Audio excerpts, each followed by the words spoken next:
Hello, my name is Kayleen Asbo. This next term at Ollie, I'll be teaching a course called The Great Muses. You might remember that wonderful film, Shakespeare in Love with Joseph Fiennes. And there was this scene where he was playing Shakespeare and saying, "Oh, if only I had a muse, if only I had a muse." And the rest of the film revolved around that idea of finding the perfect muse who brought forth his creativity and enabled him to make the leap to become the Shakespeare that we know and love. This course celebrates that. The power of love, the power of inspiration to bring forth the genius inside of people. Not only will we be looking at the great works of art, music, philosophy, and literature by such people as Rodin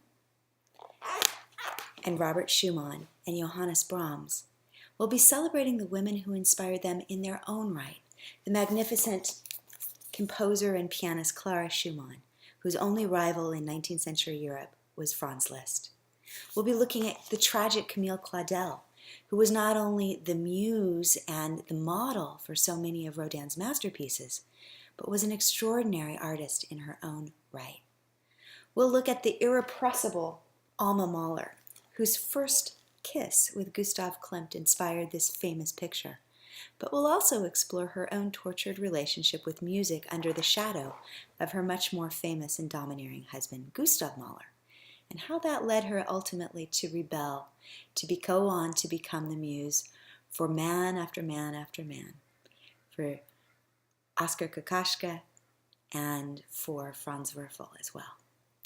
We'll look at the dynamics of love and inspiration in a more Platonic way as well, with St. Francis and his two muses, Clare of Assisi, who inspired the Poor Clares, and the mysterious woman who's buried with him in his tomb, Lady Jacqueline de Setesole, Frangipani. We'll talk about Pythagoras' wife, Theano, the woman who wrote the first book on child development and is behind the discovery of phi, a mysterious number that lies at the root of so much of the masterworks of Renaissance art.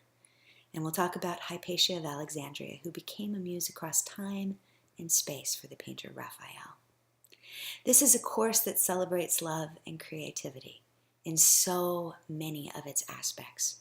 It celebrates the dynamics that can happen between people to bring out the best that is within them, and also the rather tragic dynamics that sometimes tear them apart. We'll explore the great music of Fanny Mendelssohn. We'll celebrate the love poems by Rilke written for his muse, Lou Andreas Salome. And hopefully, throughout this course of this class, we'll find the light that lives inside each one of you, and that will light up your life with inspiration. I hope you'll join me Tuesday mornings for the Great Muses. Thank you.